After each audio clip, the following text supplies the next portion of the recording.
So maybe this is starting on a negative note, but I want to cover some of the failure modes that I see us falling into in this community, and some solutions that we may be able to sort of apply to those failure modes. And they broadly fall under the category of optimizing for the wrong thing, optimizing for individual impact and short-term impact. What can I do now to make some splash or make some impact? Whereas I think we should be focusing more on what can we collectively do in coordination with each other as a community. What can we do over the longer term? So rather than figuring out how to do the most good this year or next year, really focusing on what can we do over our lifetimes and what can the movement do beyond that. There are three main categories that I think these sort of failure modes fall into that I'm going to cover today. One is that we're in something of an echo chamber. I see people running themselves down more than I think is a good idea, and there are some discussion norms we have in this community that I think could use some help. So this echo chamber is where we as a community end up attracting the same kinds of people over and over, meaning that we have the same kinds of discussions over and over and end up trying to do the same types of projects over and over, which probably isn't the best thing that we could be doing compared to trying a wider range of things. There are three things that I see going on here. So founder effect, which I'll explain these all a bit more. Sorry, I'm throwing a lot of sort of theoretical names out here. Shelling segregation, and something that I call selecting for the correlates. So founder effect in biology is where you have a small population that initially or a small number of individuals that found a population, and the resulting population ends up having very limited genetic diversity because it had few founding members.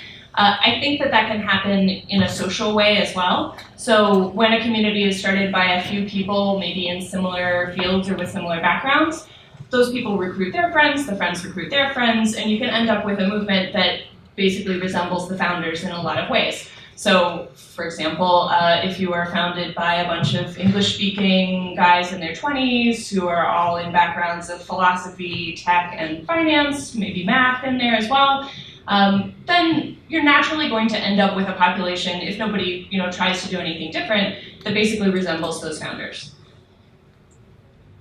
Actually, I want to say a bit more about that. So I think that can hamper us in a bunch of ways. Partly when we want to do projects that affect the world, we need a complex understanding of how the world functions. And if our view of the world is really only informed by a few disciplines, for example, we're just not going to get a very full picture of how things really work. We're not going to have all the knowledge that we as a community need to have the most impact that we can. To give an example, Charity Science is an organization that is right now working to found a public health project in India. It sounds like a great project. Their staff is mostly Americans and Canadians, none of whom have a background in India or much knowledge of how things work there. They're doing their best to learn. They're also looking for a staff member who has that kind of background, who has the linguistic knowledge, the cultural knowledge, the actual lived experience that will help that project succeed. Because it's just really hard to do if you don't have those experiences. And you are, coming from Vancouver to come and, run something in an environment where you just don't have much understanding of how stuff works on the ground. I think that's the kind of situation, particularly in EA's work on, global health and development, where we really could stand to be broader than a bunch of people primarily from the developed world. So Thomas Schelling described a model of segregation that can happen by mistake. And to be clear, I think the founder model also is something that happens unintentionally. I don't think anybody's doing this on purpose. So he described a method of sort of modeling human behavior where you take different colored pieces, lay them out on a checkerboard, give them some space to move around. If you give the pieces even a small preference for their own kind, let's say that they don't want to be outnumbered more than 3 to 1, and if they are outnumbered by 3 to 1, they'll move to the nearest space where that's not the case. you can start out with a very integrated, like totally randomized, mixing of those two colors. And once you've applied that rule, they end up almost completely segregated. So even a very mild preference for one's own kind can quickly yield like completely different clumps of people. So if you have a party where you have journalism majors and computer science majors, if those people have even a slight preference for talking to people from their own group, you can quickly end up with essentially two different parties happening at your party. And I think this has happened to some extent in this community, that without really intending it, people naturally find it easy to talk to people who resemble them in various ways, and we've ended up being more clumped than is really good for our effectiveness. It's nice for like social comfort, it feels sort of comfortable and easy to talk to people who are similar to you, but that's not necessarily what's best for actually getting stuff done. Then there's something I call selecting for the correlates. So when we're thinking about who would be great to have in this movement, who of the people that I know would I like to talk to about the ideas of effective altruism, and who should I try to get interested in this? We probably think about people who resemble those already in the movement. So people who are a similar age, maybe they went to the same universities, they studied the similar subjects, they may read the same webcomics and watch the same Netflix. These are all things that just kind of like unconsciously, make us think of like, okay, this is the kind of person that I already know is in EA, so they'll probably like fit in well here. That strategy does work to find people who probably like will have a good time at EA parties and enjoy reading articles or something like that. But it probably isn't the best strategy.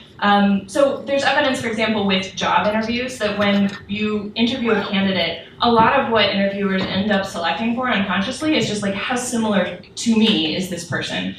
So they want somebody who's like attractive and who like finds the same jokes funny, things like that, that really are not correlated with job performance. They're just correlated with, sort of, what do I already find pleasant or similar to me in various ways. And really don't have much to do with actual performance. So I think when you do this, you may end up with people who have similar demographic characteristics, but those people aren't necessarily particularly values aligned with EA. So I think of the kind of person who would be a great fit for EA as people who are analytic and who are motivated by altruism. And that describes a lot of people out there. It doesn't say a lot about your preference for what Netflix you watch or whatever other sort of characteristics make us feel at home with somebody or feel that they're similar to us.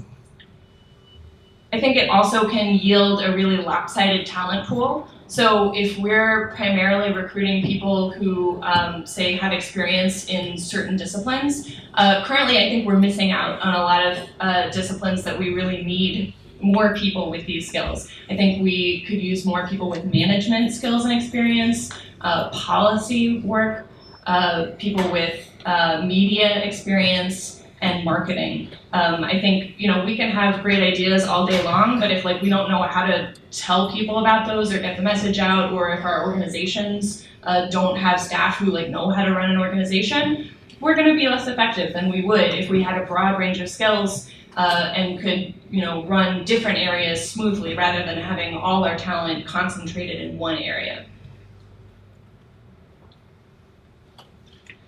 I think when we select one kind of person or the kind of person who looks sort of similar, we give the impression that this movement is only for that kind of person. So, people sometimes will ask me, say, because I have children, they'll be like, is that an okay thing to do? Can EAs have children?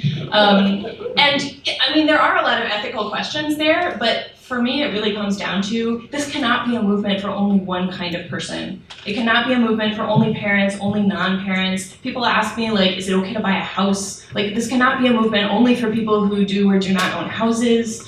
It cannot be a movement only for people who read, the same, novels, anything like that. We will limit ourselves and, just become a subculture and a social club rather than a movement that is actually making the kind of difference that we want to make in the world. So the next thing I'm going to talk about is less sort of groups-based in nature, but I think it is one that comes up for a lot of people in this movement, which is just running yourself down or not taking particularly good care of yourself. I think it's easy to prioritize, to sort of have status attached to like, I'm working so hard, I'm getting so little sleep, and it like sounds so cool and so like impressive, but probably not actually that great for your productivity long run. The most productive people I know seem to think pretty carefully about their self-care, like pay attention to like getting some nutritious food, getting enough sleep for whatever they need, which varies a lot by person.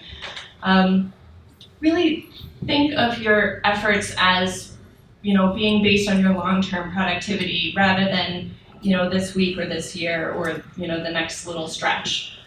Because if you spend your energy as if you're doing a sprint when you're actually doing like a longer-term project, we don't want people to burn out when they're 24. Please don't do that to yourselves. And I think that is a real risk because this is a big project that we are interested in doing, right? Like, I'm not going to save the world. You're not, like, none of us is going to make the kind of huge impact individually that we dream about. We're never going to, like, finish the end of the project and say, like, okay, check that off my list. Like, world's okay now. We can just, like, be done. This is a project where there's going to be more to do than any of us individually can do. And so we're never going to feel like we have reached the end of the task. So it's a big thing to think about and to feel about. And my background is in social work. So self-care is something that if you're in a helping profession, often is like covered in your course materials. Like it's something that you talk about with your supervisor a lot. Because working in the kind of profession where you're trying to help other people all day long can be really draining. And you need to think about how you're going to do it. You need to be intentional about it because otherwise it's really easy to burn out. So when I was in training to be a social worker, I was interning in a psychiatric hospital. And one afternoon, I was about the end of my shift. I was talking with a patient and I told him, it's almost time for me to go. I need to go home now. And he said, you get to go home, but I don't get to go home. And it was a really sad moment, much more sad for him than for me. And afterwards I asked my supervisor, like, did I do the wrong thing? Like, should I have, kind of stayed later to, continue hanging out with him and keeping him company? My supervisor said, no, you gotta go home when it's time to go home. Like, you have to protect your boundaries. Like, you can give your all up until that limit, where you decide like now it's time to take care of myself, and deciding where those limits are and like when it's time to go home and have dinner with your family or do whatever you need to do to take care of yourself. That's what lets you do this for a career long, rather than burning out after a few years. So I think that kind of self-care is needed when we're doing this in a more abstract way too. We don't, get to see the immediate sort of fruits of our labor, which in some ways can make it, I think, easier to get discouraged. And I think, this means that self-care is particularly important. And the reasons for this are not just about productivity. It's also because you are a person and your experience matters. You have intrinsic worth, and it matters whether you're okay. But I do also think that it gives you a better long-term ability to achieve your goals. So around 20% of young adults experience some type of mental illness during a given year. So statistically, this is happening to a lot of us in this movement, and it continues throughout adulthood as well. This is from 80,000 Hours. I'm just going to read this. This is from one of their career guides. Look after yourself and take care of the basics. The basics are getting enough sleep, exercising, eating right, and maintaining your closest friendships. All of these make a big difference to your energy and productivity and prevent you from burning out. If you're suffering from a mental health issue, whether anxiety, bipolar disorder, depression, or something else, then make dealing with it or learning to cope your top priority. It is one of the best investments you can ever make, both for your own sake and your ability to help others. We know people who took the time to focus intensely on dealing with serious mental health problems, and who, having found treatments and techniques that worked, have gone on to perform at the highest level. All the same applies if you have a problem with your physical health. Look after your health first. The last thing I'm going to cover is some discussion norms that I see as really tripping us up. So there's several things going on here. One is kind of going for cheap points in arguments. Another is prioritize winning an argument over seeking the truth more collaboratively. And the other is ways that we intentionally or unintentionally incentivize bad forms of discourse. So there's a tendency, I think particularly in online discussions, rather than really engaging with a particular argument, to just poke holes in it. I'm totally guilty of this, and this is something of a reminder to me also to be better about this, because I think it's pretty important. This is a sort of easy and entertaining thing to do. It's not particularly helpful, and a more difficult intellectual task is trying to strengthen the other person's argument. Of course the argument has flaws, all arguments do, so if you can find those flaws and work on them, figure out what would be a stronger version of the argument, that's a more productive task and actually a more difficult and impressive one. If we're gonna go for signaling here, I think you could actually better signal intelligence, for example, by doing the harder task of strengthening an argument rather than just getting some zingers in. The philosopher Daniel Dennett summarized some rules for debate written by Anatole Rappaport, who was a game theorist. He said, re-express your target's position so clearly, vividly, and fairly that your target says, thanks, I wish I thought of putting it that way. That's a much harder task than getting in some sort of cheap shots and making somebody else look foolish. I also think we need to prioritize seeking the truth together more than winning arguments. Again, this is something that it's really tempting to do, but it doesn't really get us very far as a community. It doesn't really add much to our understanding of the world that we need to make a difference in it. So I think acknowledging the strengths of the other viewpoint, being honest about the weaknesses of your own, can let you get farther in terms of furthering your own understanding, the understanding of the other person you're talking to, and whoever else is observing, by getting you closer to accuracy. I think curiosity is a really important trait here, to just be seeking out ways that you might be wrong, ways that something might be different than you thought. So there are some ways that I think we often accidentally reinforce bad forms of discourse. We know that attention reinforces behavior. If someone says something, you smile and nod, or you click like, or you upvote it, you're obviously reinforcing that. You're helping them feel like they want to do more of that thing. But your unpleasant attention can also be a reinforcement. I have a 2-year-old, and I can tell you that when your child is doing something annoying, yelling at them may not actually cause this behavior to happen less often. They may learn that this is actually a great way to get your attention, get a rise out of you, and have some excitement in their afternoon. The same thing happens with adults, right? So if you're say at a gathering and you see a heated debate going on, people are arguing with each other, they seem really irritated. That's the most interesting conversation in the room. That's the one that everybody wants to hear what's going on. If people are commenting back and forth on a thread, they comment after comment saying why the other person is wrong.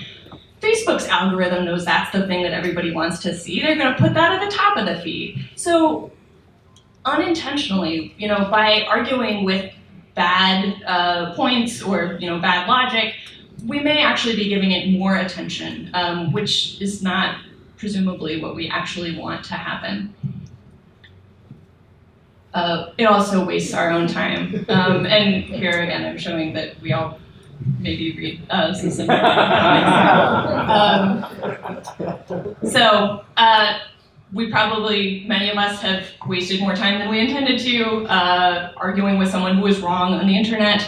I saw somebody else saying something I really appreciated, which is she recently almost got into this sort of argument with somebody online and then made a list mentally of all the other enjoyable things that she could do with her evening. And then she did those things instead. So I do think there is a time to, try and engage with something that you really see as a problem. Perhaps to say, like, this is really harmful, like, let's shut down this conversation. Perhaps to, argue against it and explain why, this thing is actually quite harmful. I think it's probably best if you do it sparingly, maybe best if you do it, one-on-one rather than in a public forum. I think, doing it publicly often just fuels the fire farther. So how do you reinforce the good norms that you do want to see? Model the kinds of behavior that you want to see. This is a fast-growing movement. A lot of new people are coming in, and when they come in, they look to people who are already here to see how we do things. Particularly if you've been around for a while, people do look to you to see, like, how you do this. How do you have discussions in this movement? Kindness is a big one. When I first started reading Less Wrong, which is a website that was formative to many of us in this movement, the first time that I ever posted a comment, it was not a well thought out comment. I admit that, and someone quickly responded to inform me of how not well thought out it was. And I thought, ouch, like, I don't want to be around these people. Like, this feels awful. And then somebody else came in, they said, like, hey, I notice you're new, like, why don't you read this, sort of introduction for new people? Like, they asked the other person to kind of back off. And that really, like, saved my relationship with that community. Please try and be that second person, not that first person. And again, the curiosity, I think, can go so far. Our goal here is to, use discussions to find out more, to get a better understanding, so that we can do useful work rather than just, like, sort of having fun, entertaining ourselves, really. So the upshot of this talk is that there are a lot of things that you can do that may be good for the short term. They may sort of, like, help you make some progress, in the next weeks or months or year. They may make you personally sort of, like, be able to do some things. But what we should be looking for in this analogy, rather than looking for the local maximum, we should be looking for the global maximum. There may, you can get up to the top of that little curve, but you need to be looking at the bigger scope of things to find the top of that largest curve that you can. And I think that is what we can do as a community, what we can do over the longer term. We should be thinking about how we can achieve the most together rather than these smaller but more obvious goals. So that's my talk. I have a couple things that you may find interesting to read. So I recently put up a post on the Effective Altruism Forum of just practical tips for people running in-person EA meetups, which I do in Boston. So those are largely for in-person groups, but also some applicable to online. Just some action steps that you can take to be more welcoming to people who may not feel particularly welcome. I also really enjoyed reading Brian Tomasik's Reasons to be Nice to Other Value Systems about coordination and how it can get you farther than sort of taking cheap shots at each other. So that's it. And so now I think Jeffrey and I will take some questions, or I think I may just do it that people can kind of come up like office hours for me. I don't know how Jeffrey wants to do it, but I will welcome anybody who wants to come up and ask questions or have discussion.